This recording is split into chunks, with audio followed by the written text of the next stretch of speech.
you all as we get a chance to talk about Kansas City's recognition as a city that leads on sustainability, a city that leads on clean energy, and a city that has worked incredibly well with this administration and looks forward to working with the next one rather, to make sure that we continue to receive great funds to help build up our city.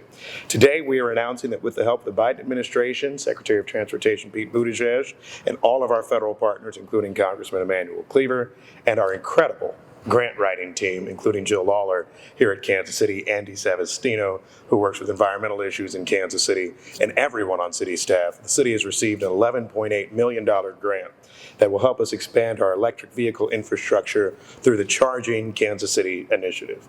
Under the Charging Kansas City initiative, we'll install more than 250 electric vehicle chargers at community centers, libraries, other city facilities throughout our community. The goal is to make sure that they're in neighborhoods. So the reality of electric vehicles isn't just something for somebody who can afford to put something in their garage, but it's instead something that's available for everyone. We want to make it that if you invest in electric vehicle technology, much of it built by great American automakers, you have the chance to charge that vehicle at a city-owned site near you.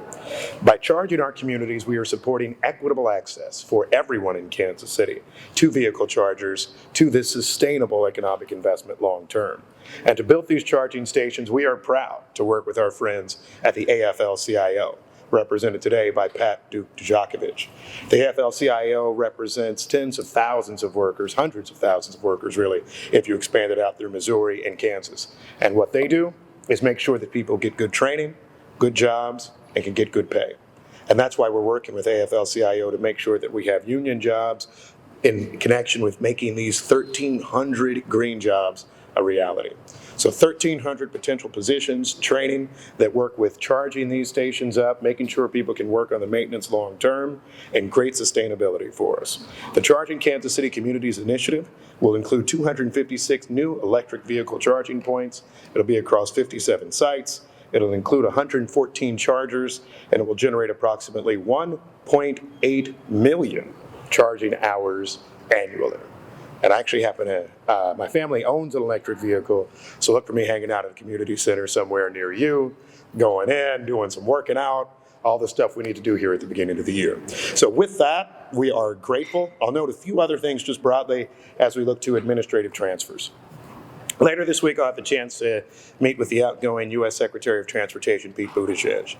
The Department of Transportation in Kansas City have had an outstanding relationship. And Jill, I believe we received up to about $116 million in federal grants over the past 4 years. We have greatly appreciated that collaboration. But as we have a new president sworn in next week, we look forward to more collaboration. During the first Trump administration, Kansas City was the recipient of incredible investments from the Federal Transit Administration in connection with our streetcar project and other infrastructure.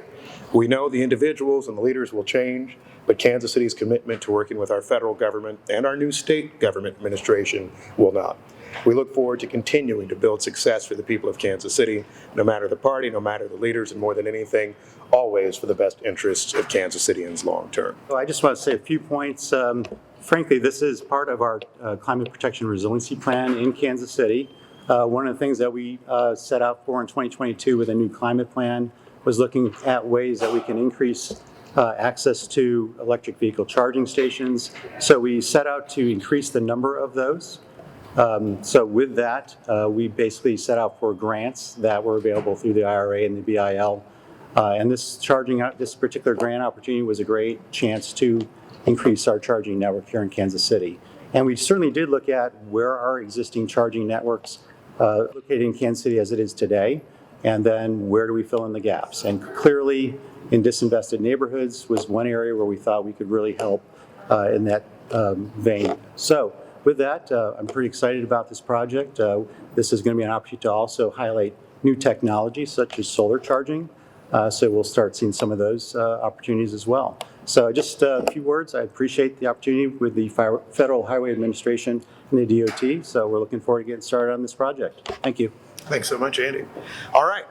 With that, we want to make sure we recognize that this is a good part, as Mr. Savastino mentioned, of investments both from the Inflation Reduction Act, which has been very supportive of Kansas City, and then, of course, we've received a lot from the bipartisan infrastructure law.